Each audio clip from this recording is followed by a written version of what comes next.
book is a beast, and it's wonderful. Yeah, it's great, and we have chopped this discussion up into a couple of different installments because there's so much to talk about and cover.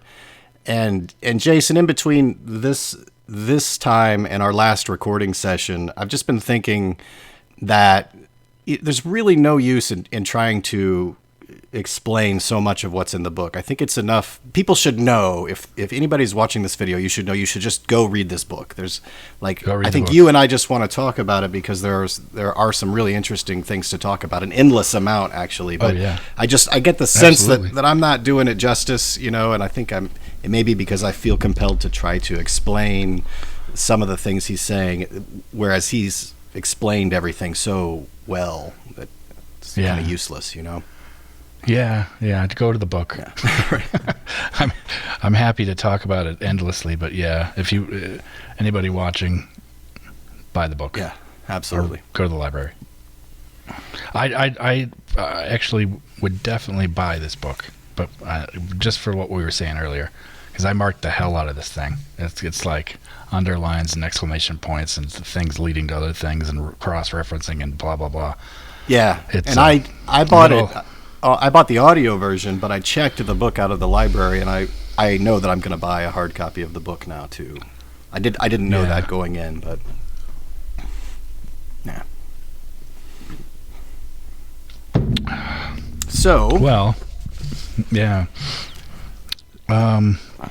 we can kind of pick up where we left off, I guess, last time. Do you mind if we start with the music stuff? No, that's fine. We should, and we're still in the first half of the book, and then we're gonna try to summarize everything through that end of chapter 6, and then we'll come back later and do a second try at the second half of the book. So we left off talking about music and language, and grasp, and the left brain and right brain's role in all of that, the development of all of that. Mm-hmm. And something that we were just talking about that I find incredibly intriguing was him talking about how in amateur musicians the right brain is more involved, and then as you become more of a seasoned pro or whatever, the left brain becomes more and more involved. And I was saying that I thought I would think, particularly in composers, that might be the case because you're building models of what it is you want to bring into the world. They're musical models. So right, the idea of sketching something out on a staff, for example, right, using that code which is supposed to capture what the music is to get it out of your head, so that you can then put it back into your head. Right. Yeah, that's right-handed too for me.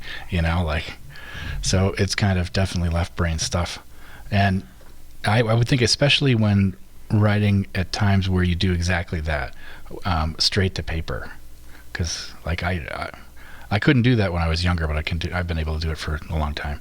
But you just write down ideas, without using an instrument. Yeah, and it's probably true. So it's probably true for a lot of things that somebody can develop an expertise for, creative enterprises, or even maybe things like sports. Like I can imagine there's like a muscle memory or physical sort of development that people instinctively have, but they probably use models for how they end up acting as well. Yeah, that would be like really spatial, like 3D modeling kind of in your head, right? Especially a quarterback or whatever, or somebody who plays golf, Yeah, knowing the sequence of movements and being able to control them, and spending hours and hours and days and weeks and years practicing those things probably does the same thing. And being able to put things where you predict them, in space. So it's a very good point, but I don't want it to detract from what I think is a bigger, more important idea, that the communication of creative ideas and musical expressions from a performer to somebody in the audience, there is this direct sort of link we touched on last time. Yes, from right brain to right brain, basically. Right. So I think what you're talking about is maybe the performer or the professional developing skill, right, will develop both hemispheres, but I think the more important thing is the communication of the idea and the reception of the idea too, being just direct, intuitive, implicit Yeah. The emotion. thing. Yeah. You know? Yeah. Because he was saying, the right brain, like with the left brain is kind of, more or less in charge of language, but the right brain is the part that understands emotion and language. Yeah. I mean, I'm going to just assume that would go with music as well. Oh, I think I so. don't remember if he directly so. Yeah. So. But yeah. So with language, the ability to, I think it seems to me, I don't remember this being addressed directly, but that not only emotion, but kind of the structure of meaning and the way you develop the language kind of comes from the left side, but the actual meaning underneath it, I would think, is coming from the right brain. Yeah. He does, I don't know if this directly addresses it, but he does say the left brain has, both hemispheres have language, but the left hemisphere is the one that can speak, and the right hemisphere cannot speak, but it's involved in the interpretation and the development of ideas, which is along those lines, I think. Yeah. So I wonder if the corpus callosum then is spending an enormous amount of time inhibiting ideas from the right brain as the right brain is throwing ideas, and the left brain's going, just give me the basics, just the facts, man. Right, yeah. I think so. He makes that point a few times, and I don't know that it's super well known, but the inhibitory function of the corpus callosum, which is the linkage between the hemispheres, the communication route between, was for a long time not thought to be inhibitory. It was just assumed that it was something that was conveying information in a positive direction from one to the other and back. And he even talks about, he touches on this idea of free will, and he touches on the exact experiment that we had discussed before. The Libet experiment. Yeah, and I think he covers it a little bit better in a little clearer way, but he actually speaks about the idea of free will as being the idea of free won't. It's really more what it's like, because that's right. It's not a positive assertion, right? It's only you either cannot do something or there's no signal at all. So it's not that you're deciding to do something; it's that you're not doing it. Right. Which is that's the inhibitory function. Right. Yeah. Which is a pretty amazing way to think of free will. Yeah. Because it's kind of inside out. It is. It's funky to think about. There's so many moments in this book and reading this book where I felt kind of like things were more or less inside out from the way I'd thought of them. But now that I understand something from, at least, rudimentally from his point of view, it's like, wow, that makes a lot of sense. Do you have something specific in mind? Well, the creative part, I guess. Just generally being creative. That having something that's kind of coming from a different area of yourself. What I saw McGilchrist and John Cleese talk about this in depth, which was great. And Cleese was just saying it's like an entirely separate part of his personality. When he is in creative mode, more right brain thinking, that making free associations and understanding general context, especially I would with comedy, planning to be funny. I mean, I don't know how anybody does that. Right, and he's saying that they don't, it's right? On accident. Yeah. And okay, so that would be a good example of something where maybe, and I would have thought this as well, that you sit down and you write a sketch for Saturday Night Live, like so you plan what you're going to do, and then you figure out how you make it funny. But in fact, it doesn't seem to be that. It's just you're just intuitive and intuiting something and trying a bunch of stuff out, and then something will work. Right. Yeah. And coming up with the context and like mood and emotion and kind of maybe arc to the humor, and then the left side, I think, does its best to model that. If you want to picture it on the theater or something, and think of the motions and the distance and come up with an actual modeling of things so that it comes off as being not only funny, but well-timed and functionally funny. Yeah. And there's so much work involved in that. That's a good one. Yeah.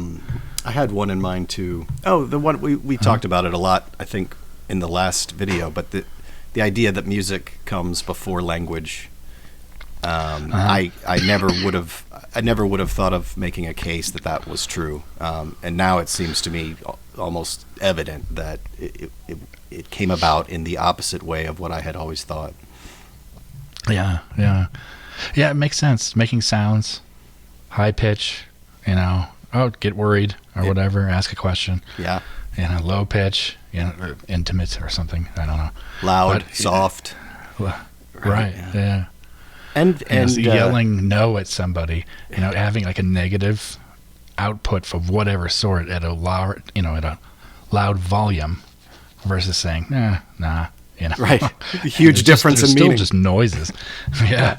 Yeah. And body language and facial expression. So there is something that I found really interesting and charming, was this idea that there's a human universal that mothers cradle and fathers cradle babies with their heads to the left side of their body. Yeah. And the reasoning or the justification that he goes into is that that exposes the baby's perception of the parent to the left side of the parent's face, which is controlled by the right brain. So the left side of the face is stronger at emoting facial expression and communicating that way. And so it's not about being right-handed or left-handed, and it doesn't vary from culture to culture. It's like a human universal that we all flip the baby on the left side when we're when we're cradling it. Yeah, that's amazing, isn't it? Oh, God, my nephew, when he was very, very young, I don't remember how many months, I would do that, and I haven't held babies very much, right. And I was just kind of like, his head would flop over, and and I was like, oh God, when I just remember being, I don't think I'm good at this baby thing at all, because I didn't know what to do with him, but I did do that, it was over there, but just comfortable. Yeah, I just like, oh man, your neck doesn't work. Oh my God, what do I do? And of course, I'm sure the first thing they said when they hand you the baby is make sure the head's propped up. You're like, right. Oops.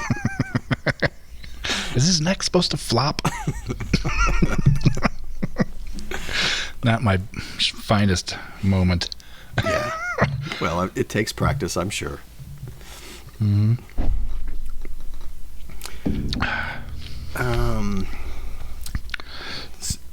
What other thoughts do you have about music, language, grasping, clutching? We started to talk about it. I think we ran out of time. I think we brought this up before, but I can cut it out or whatever. But it was the music doesn't symbolize emotion; it metaphorizes it, carries it over to the unconscious. That's a quote. Yeah. That's probably my favorite quote in the entire book. Yep, and that's what we touched on that a little bit earlier too. That's that direct communication. Like the metaphorize. First of all, that needs to be a band or something. Metaphorize. But metaphorize emotion. That's exactly it. Metaphorize emotion. That's two words that somehow perfectly sum up music. For me. And it's also very satisfying that the word, the metaphor, right, that's exactly what the word has meant for thousands of years. It comes from Greek, and meta means literally means across, and for means to carry. So even the word itself means to carry across. However we use it in the English language, in this context, it's carrying across the emotion, right? But that's the whole, that's amazing. Right? It's the implicit, the metaphor versus the explicit, right? And the model and the abstraction is right. And but left I didn't. So meta means carry. It means across. So across. It's a preposition, a Greek preposition that means across. And foreize or for is from a verb pharein, which means to carry or to bear.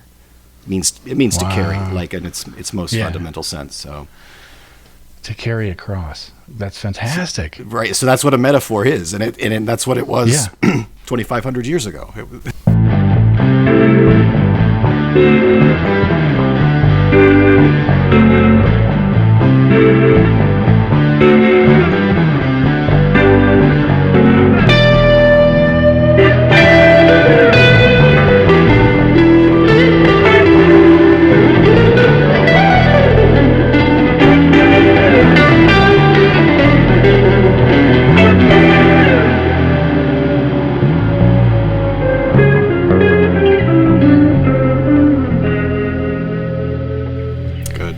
A lot of other words are like that, by the way, and he spends time in this chapter talking about like a lot of the words in many different languages for understanding our grasp. I grasp that, or even yes. I was trying to remember. I can't remember what understand specifically equates to, but this idea of standing under something. I don't have that one, but there are all kinds of words that just phrases. Yeah, and they. I'm trying to get always my seems head to have around been this, like that. Yeah. Which is just, I mean, that phrase is once I thought about it, I'm trying to get my head around this. I mean, is the weirdest thing ever. It is. Like what? You're trying to what? Your head's become a donut? Like what? Right. It doesn't. If you've got a hole in it, that's a bad thing. Yeah. It's like, or it's just like spreading out and like right? Like it just doesn't. Yeah. But then wait. Cloud. But then you think like, what if you look at something from like 10 different angles, like all around, like you observe it from different perspectives, and it's like your head is in that process moved. I don't know if. Oh, that's wonderful. That's what's great about like that. language. Do you remember the shot in the Matrix when Neo manages to move fast enough and he gets shot in the leg, but the cameras go all around him. The view is like 360. Yeah. And I guess they actually had like, I don't remember how many cameras, but they were set up to go in sequence, and ended up shooting that so they could then piece all the bits together to have it all the way around him. That's kind of like trying to think your way around something. I mean, you really kind of do that. Wow. Yeah. That's a great visual too. That was such a perfect. That was the moment in the movie for me, was that scene where he's just just gotten beyond everything, and that visually that really got that across. Yeah, and that's her moment in the film too. When she puts the gun to the agent's head and says, "Dodge this." That's pretty gratifying. It was. Yeah. So I've got. So one thing I wanted to make sure I added from my notes last time was, it's really about consciousness, and he spends time talking about what consciousness might be or might not be, and he says a lot of different things, but there's one metaphor he uses that stuck out to me, where he suggests that human consciousness is like a tree that grows, that has roots deep in the ground, and in this metaphor that means deep within the structure of the brain, and the tree grows on one side of the fence, whether it's left or right, as a representation of left or right hemisphere. It's growing on one side of the fence, but the root structure underneath goes across both hemispheres, right? Right. And then and that leads into the completion of the analogy, or the metaphor, is that there's a canopy of this consciousness at the surface area structurally of the brain, and I just thought that was a really interesting way to just think about the physical structure of consciousness, or what might prompt consciousness. It's such a perfect image, because when I see trees a lot of times too, for me, just having done medical stuff for a long time, I think of vasculature, Yeah. and the body, the veins of the trees. Mm-hmm. And the implication is, so I guess my shorthand trying to understand consciousness has always been, it's just this effect of a lot of different complex things happening, right? And we get to experience this effect. But I think the implication is, if that's the way that the structure mirrors the consciousness itself, it's just a much deeper thing than just some ephemeral kind of surface movement of particles and chemistry throughout the brain. Right. Yeah. Yeah. Like thinking of neurons and the synapses as kind of transistors or something. It's far more complicated. Yeah. Than that. Right. Yeah. Which of course brings us back to the Neumann book. Always, everything comes back to Neumann. All roads lead to Neumann. That's the origin and history of consciousness, if anybody's. Which is the origin and history of consciousness. And it's kind of maddening that it all keeps going back, because that also is a very dense and difficult book, but one I'm going to have to come back to. Oh, yeah. Definitely. I mean, both of these are like, I'll probably read them for the rest of my life. Go back and, I mean, for years I used to go back and read, oh God, I'm going to out myself with this, but The Lord of the Rings. Oh, yeah? And that was well before the movies came out, but I'd read it probably. You bought the first album. I bought the first album. I had a t-shirt from a show that was only 12 people there. I'm looking over my little cards here. Oh, I absolutely loved that denial is a left brain thing. Oh, yeah. Yeah. I love that, because, the left brain is kind of like making... Oh, he also talked in the book about how it'll just make stuff up. Yeah. Like if it'll rationalize the hell out of anything. Oh, yeah. Yeah. Yeah. Yeah, especially if you have some kind of like lesion or something that leads to like not being able to notice something. Like if you have a stroke and you can't see the left side of stuff.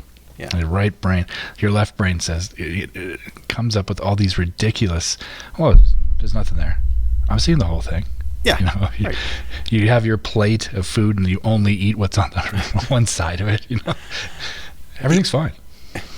And in those, there are seemingly hundreds of great stories or explanations of experiments that have been done where people have had lesions or strokes on various hemispheres, and then the study of those and the effects that you get like that, like that's how you come to find out the left hemisphere is this it's just this almost like arrogant, in control bastard that can't ever be wrong. Right. Yes. And it's the right hemisphere who's basically sees that and doesn't ever correct it, but lets it go, but ultimately is in charge of things. Right. Yeah. It's like a baby having a tantrum. You let it play out, and then you get your thing done. Right. At some point, the right side says to the left side, "Yes, of course you're right, but." We're going to do it my way. I'm going to try to explain. There's one that's really interesting. I'm going to try to explain it. I think I always screw these up. But the deal on this one is they have a way of temporarily disconnecting the left and right hemispheres, and then a visual apparatus to show something to the left or to the right eye, therefore the left hemisphere, and vice versa, where the other hemisphere can't see what's going on. And what they do in this experiment, is they hold up a picture of a snowy scene, right? And they hold that up to the right side. The left hemisphere sees this snowy scene. I might be saying this backwards, but bear with me. And then they say, with the alternate hand, without being able to see the picture, pick up or point to one of these cards, one of these pictures. So this person with the brain disconnected sees a snowy scene and picks up a picture of a shovel. Like that's the most common thing, because you shovel snow. And it's the left brain that can't see the snowy scene. So when you ask, why did you pick up the shovel, the left brain's looking at something else and always comes up with an explanation for why that has nothing to do with snow, because the left brain hadn't seen the snowy picture. So I think in one example my dog died recently. They show a picture of a chicken coop. Right, yeah. That was an example, and then the guy would say, "Well, you need a shovel to clean the chicken coop out." Well, obviously, and not understanding that he's actually been exposed to a snowy scene. So that's one of those examples that stuck out to me, demonstrating that. That's amazing, isn't it? Like, yeah, it really is. It's just so funny to think of the one hemisphere being this on-the-fly bullshitter. And the other, one being the kind of like more understanding, quiet, introspective.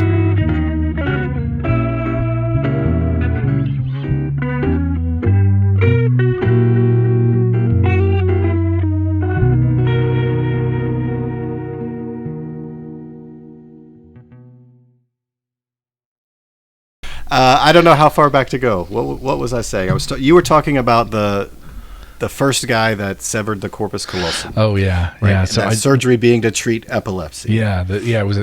He mentions it in the book. The surgery to treat epilepsy, where they cut the corpus callosum.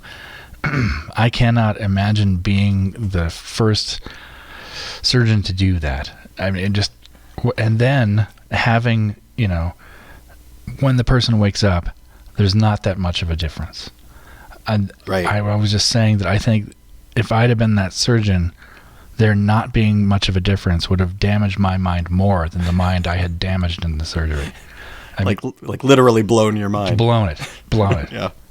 Because you'd expect the person to not have any coordination, to not have any, I don't know. Yeah, absolutely. And then that made me think of the just brain surgery and what's happening with Parkinson's disease lately, or recently in the last 10 or 15 years, where I think what's happened is the surgeons, the scientists have discovered that if they implant a probe, an electrical probe deep in the brain, they can sort of control the symptoms, the effects of having Parkinson's, especially the trembling and the shaking. Yeah. But depending on where they place this probe and how they modulate it has this wildly different effect on the reactions that the patient has. Mm-hmm. The whole manic depressive thing. They can see the whole range of bipolar just by moving this thing a few millimeters, evidently. Which is kind of terrifying in a way, because it seems like that would be so much a better solution than just hurling chemicals at the brain and hoping for the best. Right.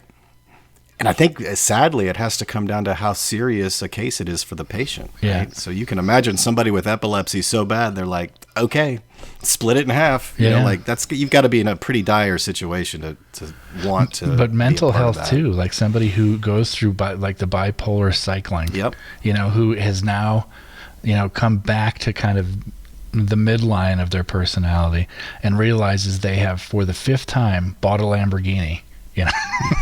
Right. That they know they're going to have to take back. And the manic phase did not go well.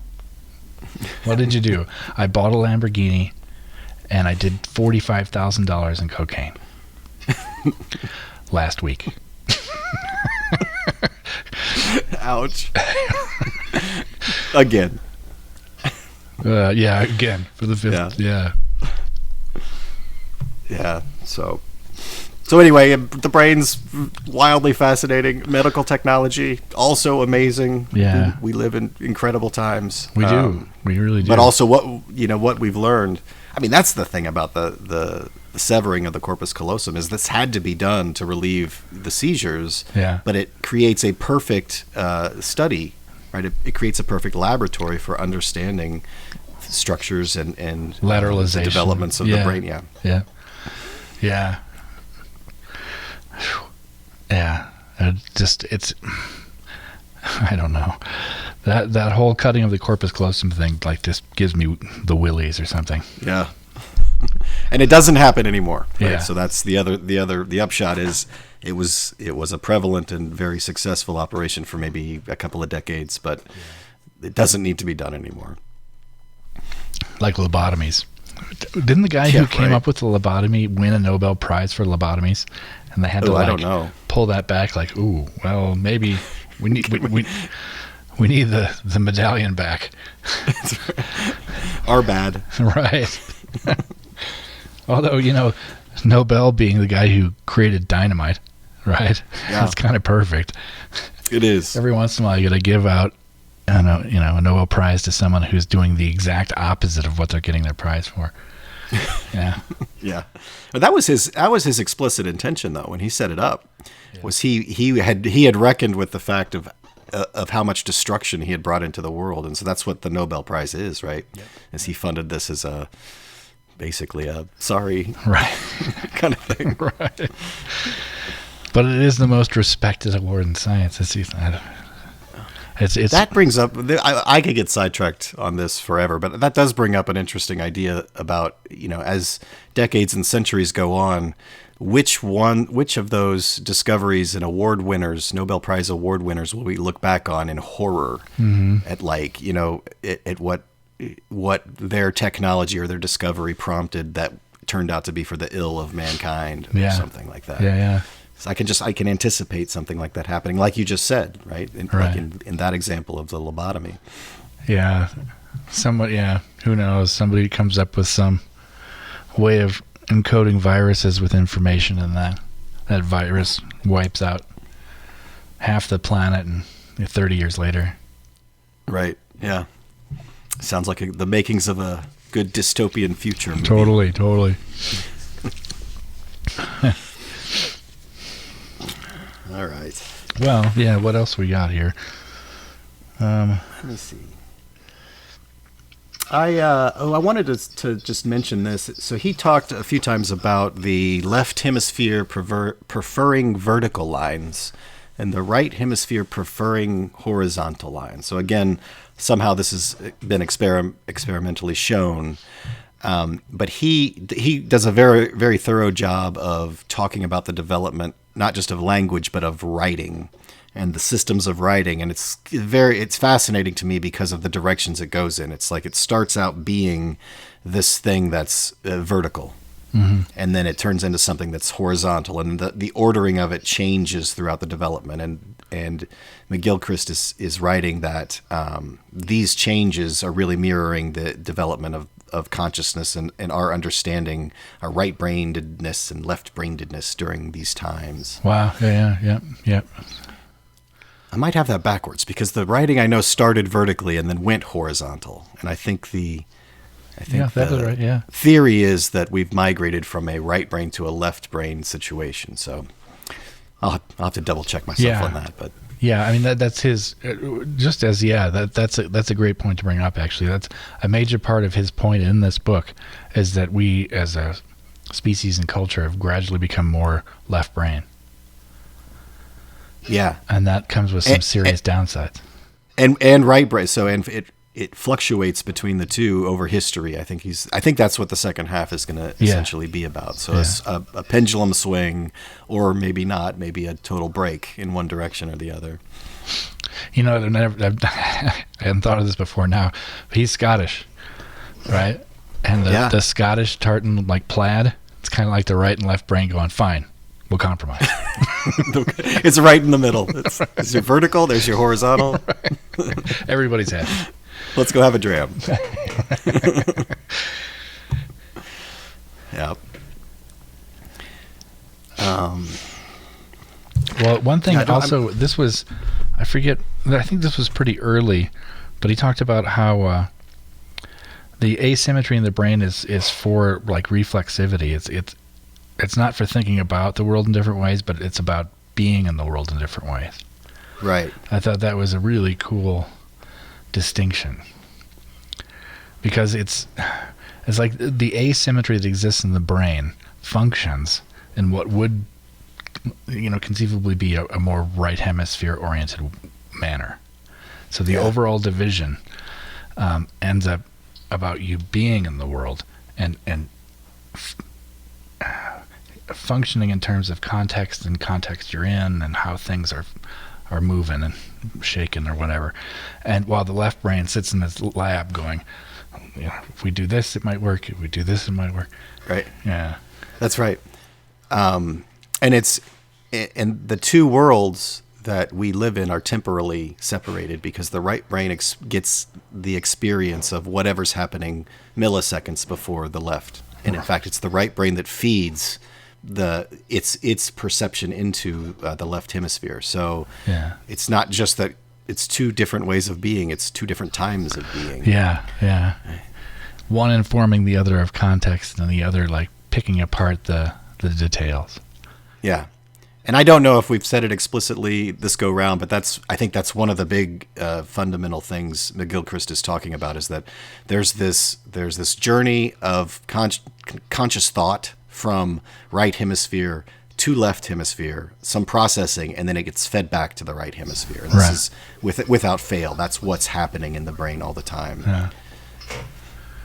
Again, with the corpus callosum inhibiting information, so that maybe inhibiting it in such a way that only what is kind of important and vital, I guess, gets shared.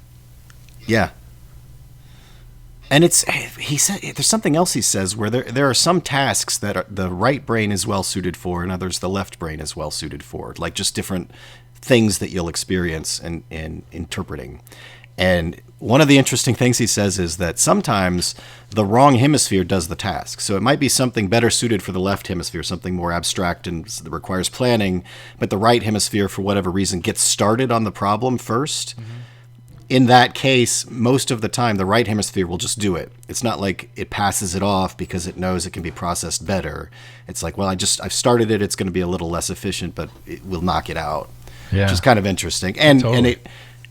And I think he talks about this a lot. Like all of this is crystallized in left versus right, but that dichotomy doesn't really exist, right? There's so much overlap that you can't. It's not really like totally lateralized. But it's just that we need to speak of the comparison to understand the differences. Mm-hmm, mm-hmm. But it is kind of funny to think of the right hemisphere being like, well, I started this, so I'm going to finish it because I'm just that type of guy. You know what I mean? I'm going to see this through. This is my code. Yeah. Right. It's funny how they become characters. They're like they're characters you can relate to because you have them. Yeah, one is like the hyperactive, very talkative mad scientist, and the other is the introspective kind of poet or something, or theater director who doesn't say much. Philosopher. Right. Yeah. Yeah. Well, what do you think? That's all I've got on the like the big headlines. There's so much more. I think we set it up that way too. There's a lot that we have not discussed that's a must to learn about and read about. So I think there's so much to get out of this book. Yeah. I mean, I'm definitely going to reread it like soon. And like I was saying, this might be a Lord of the Rings-esque yearly read. Yeah, you could do worse. So yeah, I guess that's a good place to finish, and then that brings us to the end of the first half. So now we're done learning about the brain structures and lateralization and the impacts, and we're going to go on to talk about the development of human civilization and how it relates to these things that we've learned about. Yeah, which I'm really, really looking forward to. So yeah, so going to be great. So thank you again for suggesting this book. Oh, yeah. And by the way, it's your turn to choose next, and you must choose something easier. Right. I've got to take a breather, man.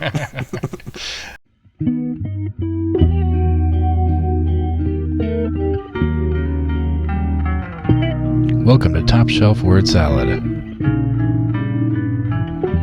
where Ben and Jason talk about books, music, movies, and media of all sorts.